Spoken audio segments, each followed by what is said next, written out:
Le advertí a mi jefe y al gerente de la tienda que el rechinido del elevador de carga me daba muy mala espina. Parecía como si, de un momento a otro, el cable de acero se reventaría y la pesada cabina se desplomaría hacia el sótano. Cuando lo pensaba, me imaginaba que alguien se quedaba dentro. O peor aún, que uno de los de mantenimiento estaba debajo revisando los frenos o los resortes anticaída. Claro está, ignoraron mi advertencia. Al principio, el gerente avisó al responsable de mantenimiento y pidió que revisaran a conciencia cada componente del elevador. Se tomaron un día entero. Sin embargo, el veredicto fue que la polea y el cable solo necesitaban un poco de grasa y aceite. El rechinido continuó, pero ya ni gerencia le prestó atención. Parecía que lo habían normalizado. No obstante, a ninguno de ellos le asignaron el turno nocturno, en las silenciosas horas en las que aquel rechinido parecía una cacofonía de metales que se retorcían, o alguna especie de alarido metálico de algún ente gigantesco. Solo a mí y a Eric, mi compañero, nos tocaba soportar aquel martirio, siempre con el miedo de que algo sucediera y todo mundo nos echara la culpa. Eso sí, respetábamos la estricta política de no cargar el elevador con un peso mayor a los 500 kilogramos con cada traslado que realizábamos. Por supuesto, ninguno de los dos nos metimos en la cabina para usarla como ascensor. Siempre tomamos nuestras precauciones, a reserva de los inquietantes rechinidos. A veces el elevador de carga dejaba de funcionar.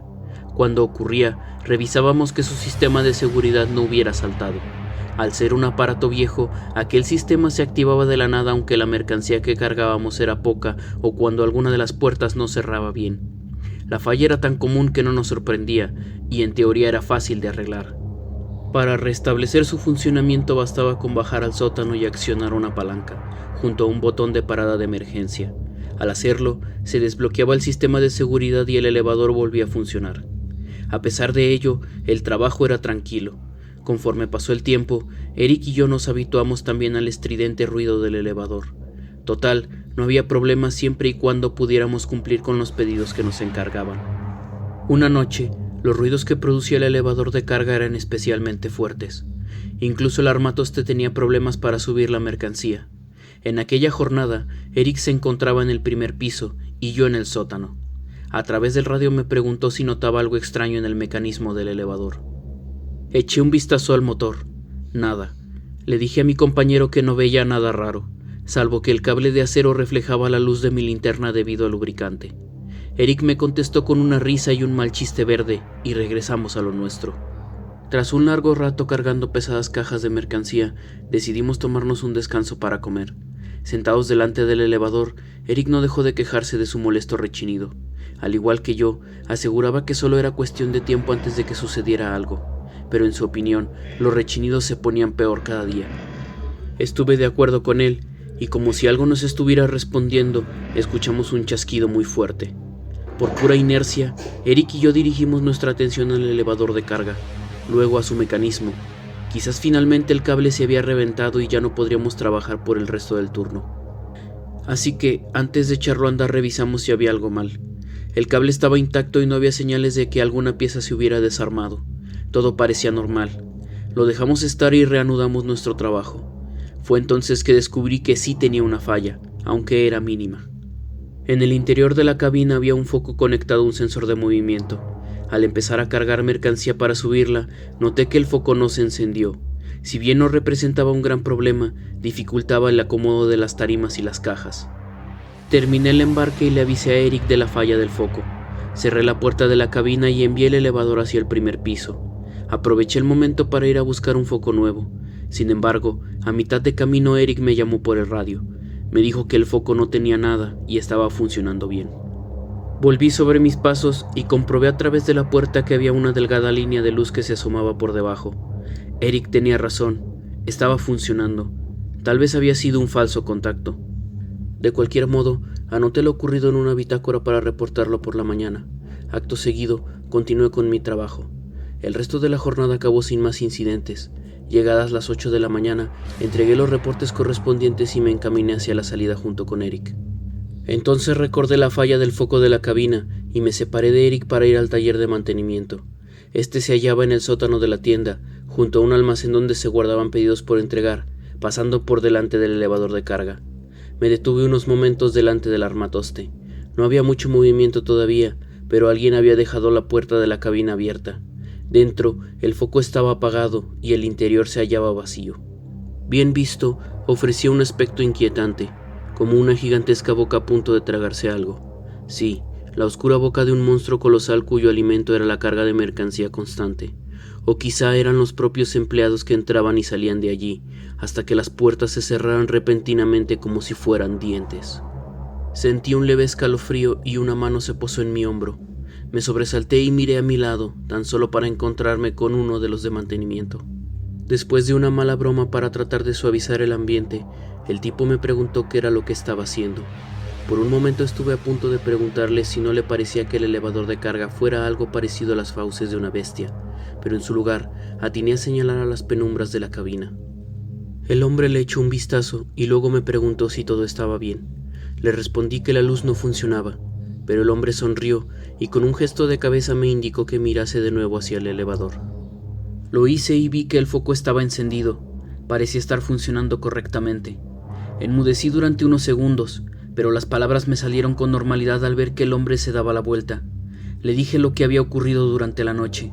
Él me escuchó en silencio y al final hizo un comentario que me pareció extraño. Dijo que yo le recordaba a un excompañero suyo de hace años. Antes de que pudiera cuestionarle, el sujeto me aseguró que revisaría mi reporte y que, en caso de ser una falla real, la repararía. Tras decirme aquello, se marchó en dirección a las escaleras para subir al primer piso, y ya que el foco funcionó bien durante mi siguiente jornada de trabajo, supuse que lo había cambiado aquel día. Lo que no cambió fue el rechinido atronador. Parecía que aquello sería parte de mi trabajo por siempre, hasta que sucedió. En algún momento le comenté a Eric lo que el tipo de mantenimiento me había dicho. A diferencia de mí, que no le di importancia en su momento, Eric se dedicó a indagar entre los empleados de otras áreas. Obtuvo respuestas vagas y cortantes, como si todos aquellos que supieran algo intentaran ocultarlo a cualquier costo.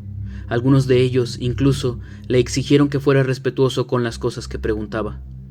A pesar de ello, sus pesquisas rindieron frutos cuando el responsable de mantenimiento se le acercó para contarle a qué se debía tanto misterio. Unos años antes de que nos contrataran, hubo un chico que tuvo un accidente en el elevador de carga, y había fallecido a causa de una fractura en el cráneo, producto de una mala costumbre de usarlo para transportarse a sí mismo junto con la mercancía. Mientras Eric me contaba aquello, los dos nos encontrábamos descargando un pedido fuerte. Llegó a la parte en la que describía cómo habían fallado los frenos a causa del sobrepeso y la cabina se había desplomado, lo que causó que aquel pobre chico se desnucara contra el filo de una tarima.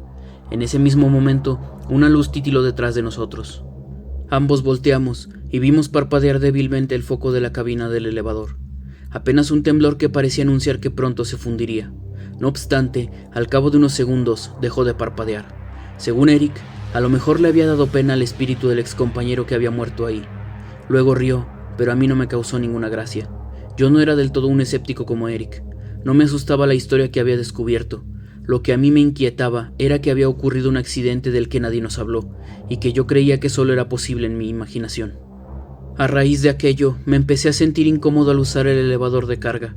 Aquellos incesantes rechinidos que cortaban la tranquilidad del turno nocturno eran una constante advertencia de que podía volver a suceder un accidente, o algo peor. Conforme pasaron las semanas, le insistí con mayor frecuencia a mi supervisor que me cambiara a una jornada diurna, pero al explicarle mis razones, siempre me respondía con desdén y me indicaba que reportara los ruidos al área de mantenimiento. No hacía nada más. A pesar de que no sucediera nada más allá que los rechinidos y el ocasional parpadeo del foco de la cabina, mi deseo de alejarme me hizo pensar en la posibilidad de renunciar y largarme de una vez. Desafortunadamente no tuve el valor de hacerlo por el simple hecho de no enfrentar la dificultad del desempleo. En su lugar, me resigné a seguir trabajando en aquella tienda y obligarme a normalizar los rechinidos. Una noche de aquellas en las que me sentía desmotivado, Eric intentó animarme contando anécdotas graciosas que había vivido en la semana. No consiguió su objetivo y optó por dedicarse al trabajo en silencio. Yo también lo hice. Durante un rato ambos trabajamos sin descanso ni contratiempo alguno. El elevador de carga se portó bien, a pesar del escándalo.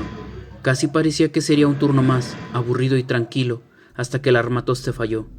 En aquel momento me encontraba en el primer piso junto con Eric. Ambos descargábamos y cerrábamos traspasos cuando detrás de nosotros el foco de la cabina se apagó por completo. No lo notamos hasta que Eric se metió para descargar una tarima. Parecía haberse fundido por completo. Como no era algo muy grave, decidimos usarlo así. No obstante, al cabo de un par de viajes más el elevador dejó de funcionar por completo. Al igual que siempre, creímos que había saltado el sistema de seguridad, así que Eric me pidió que bajase a comprobarlo. Lo hice y al accionar la palanca que desactivaba el bloqueo, no ocurrió nada. El elevador de carga permaneció inmóvil. A través del radio, Eric me pidió que revisara los controles eléctricos y la caja de fusibles, pero todo allí parecía bien. Ni siquiera había olor a cable quemado, algo que indicaría una falla más seria. De pronto, Eric comenzó a gritar. No lo hizo a través del radio, sino que lo hacía a todo pulmón desde el piso superior. Subí a toda prisa, angustiado. Al llegar, no encontré a Eric por ningún lado. Al fondo, la cabina del elevador de carga se encontraba cerrada. Llamé a mi compañero por el radio, luego a gritos al no recibir respuesta. Entonces me fijé en la cabina del elevador. No había revisado en su interior todavía. Tragué saliva. Ahora que me encontraba solo, no quería abrir la compuerta. Pero una parte de mí, la misma que antes me había sugerido renunciar, me decía que tenía que hacerlo, que si Eric estaba allí dentro y lo dejaba, algo malo le sucedería. Me acerqué lentamente, pero a tan solo unos centímetros antes de llegar a la cabina, la compuerta se abrió de golpe, y Eric apareció con la cara iluminada por la luz de su celular. Tan pronto me vio retroceder espantado, se empezó a reír. Claro que me enojé, y estuve dispuesto a reclamarle de no ser porque vi dos cosas. La primera era que Eric seguía dentro del elevador después de jugarme su broma, y la segunda era que había una figura traslúcida detrás de él, una que no tenía rostro, pero cuya silueta parecía ser la de un joven de nuestra misma complexión.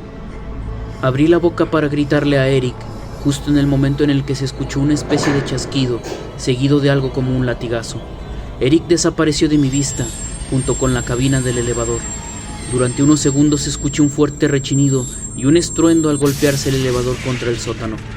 Me quedé petrificado donde me encontraba. Reaccioné al cabo de unos minutos y eché a correr al piso inferior. No recordaba que la compuerta estaba cerrada. Igual que unos momentos antes, tuve miedo de abrirla. Incluso llamé a Eric, pero él no respondió. Esperaba que la abriera desde adentro, pero tampoco lo hizo. Así pues, sin otra alternativa, abrí la compuerta del elevador con manos temblorosas. Ahora el foco estaba encendido e iluminaba el cadáver de mi compañero. Se había golpeado la cabeza contra el borde de la cabina y su sangre manchaba parte del suelo. Sus ojos se habían quedado abiertos y parecían observar la luz que bañaba su rostro. Entré en pánico y todo lo que pude hacer fue llamar al primer número que tenían los contactos de mi celular. Cuando llegó la ambulancia, los paramédicos me encontraron arrodillado frente al elevador de carga. Según ellos, yo estaba susurrando una y otra vez que Eric estaba solo, que dónde estaba el otro a quien yo había visto. Tardé varias semanas en recuperarme de la impresión. Me otorgaron un permiso para descansar, pero ya había tomado la decisión. El mismo día en que renuncié, bajé al sótano para recoger algunas cosas que había dejado ahí. De la misma forma que el día que hablé con el tipo de mantenimiento, me detuve unos momentos delante del elevador de carga. Me encontraba solo, así que abrí la compuerta. El interior se iluminó en el acto. Dentro había 4 personas. Una de ellas era Eric, con los ojos desprovistos de brillo y una mueca seria. A su lado, un muchacho que tenía una media sonrisa en los labios, pero una mirada igual de muerta que la de Eric. Llevaba el mismo uniforme que yo había usado hasta el día de mi renuncia. En el otro extremo, estaban otros 2 a los que no reconocí. Eran un niño y un anciano. Así que no había sido solo uno, pensé. Habían sido 4 las víctimas de aquel artefacto maldito que ya debería haber sido desmantelado. La luz se apagó al no detectar movimiento alguno, y con ello desaparecieron aquellas 4 almas atrapadas en su interior. Tuve la sensación de que aquel elevador infernal seguiría siendo de las suyas, así que cerré la compuerta y presioné el botón que lo hacía subir. Los rechinidos se escucharon. Aquella bestia mecánica continuaría devorando vidas hasta el final de sus días. Menos mal que yo ya no estaría para presenciar un accidente más. Nunca volví a aquella tienda, ni siquiera para comprar. Según supe años más tarde, hubo un nuevo accidente. No obstante, corté aquella conversación para no saber nada.